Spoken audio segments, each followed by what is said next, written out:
అరుణ్ వచ్చి విషయం చెప్పకముందే దాని కథ ముగించేద్దాం.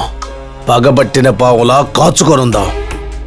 ఎప్పుడు టైం దొరుకుతుందో అప్పుడు కాటేద్దాం.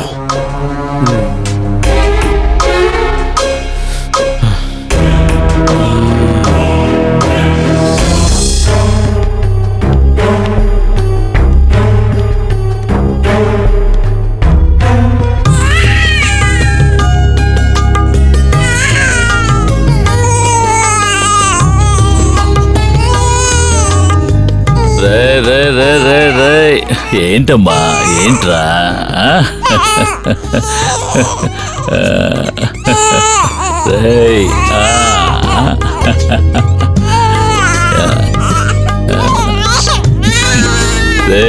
ఎవరమ్మా? తాతయ్యరా? తాతయ్యనే. సార్, ఉదయం నుంచి చూస్తున్నాను, పచ్చి మంచినీళ్ళు కూడా తాగలేదు. వెళ్ళండి సార్, ఏమైనా తినరండి. పర్వాలేదమ్మా, నా బిడ్డకి స్పృహ వచ్చిన తర్వాత ఇక్కడి నుంచి వెళ్తాను. సార్, ఈవిడికి అనస్థీషియా ఇచ్చారు. స్పృహ రావటానికి లేట్ అవుతుంది. మేం చూసుకుంటాం, మీరు వెళ్ళండి. సరేనమ్మా, నువ్వు చూసుకో. సరే, నేను వచ్చేస్తాను. నేను ఇప్పుడే వచ్చేస్తాను, సరేనా?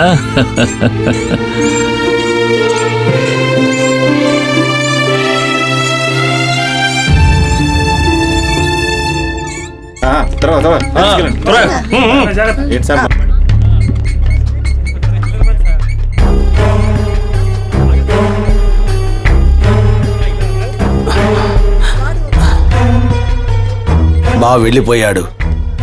ఇదే సరైన సమయం. దాన్ని లేపేద్దాం. రండ్రా. సిస్టర్, మా పాప చాలా సీరియస్ గా ఉంది. వచ్చి చూడండి. ఏమైంది? నోట్లోంచి నురుగు వస్తుంది. ఏంటో చూడండి. రండి, పదండి. చూడండి.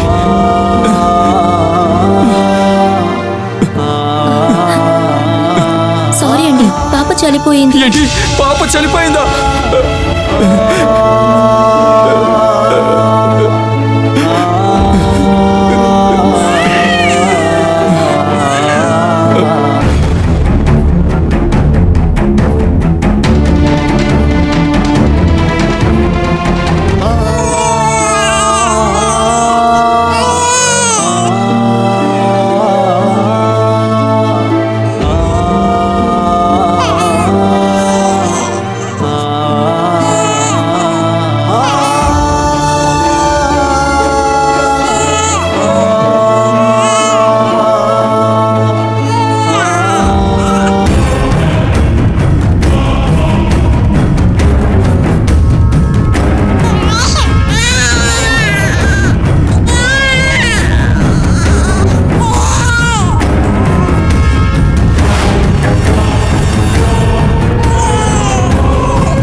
నానా, తను స్పృహలో లేదు.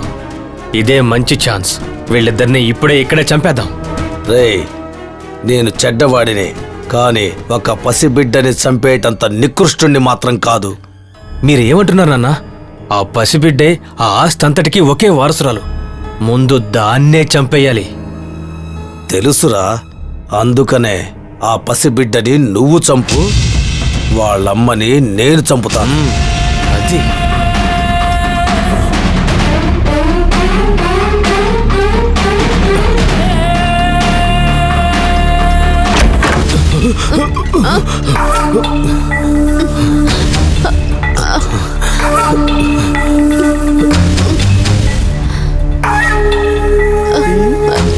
ఏంటమ్మా, బిడ్డ లేదేంటి? నీ బిడ్డ ఏదమ్మా? ఏమైంది? నా బిడ్డ తెలీదు. ఒకవేళ మీ నాన్న తీసుకెళ్లారేమో. మా నాన్న